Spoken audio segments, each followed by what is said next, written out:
Hi everyone, welcome back to WebToTech YouTube channel. Today for this video I will be showing you how to remove ad friend option on your Facebook.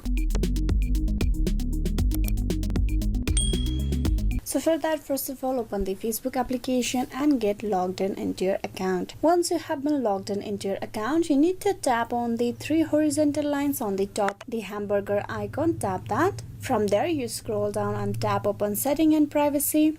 Tap on settings. Inside setting and privacy, you need to scroll down to the audience and visibility, and there you need to tap on how people find and contact you. Tap that. Inside there, at the top of the option, you will see who can send you friend request. You tap on the next arrow. Now here your setting is currently saved as everyone. That is, anyone and everyone on Facebook will be able to send you friend request. You need to change this to friends of friends. You cannot disable the add friend button for everybody, but you can hide it from everybody on Facebook who is not a friend of yours or any connection to it. So by enabling this, you can prevent 99.99% of Facebook users from being able to add you. So this is how you can remove friend option on Facebook. Hope this video was useful. Please like and subscribe the WebToTech YouTube channel. Thank you for watching till the very end.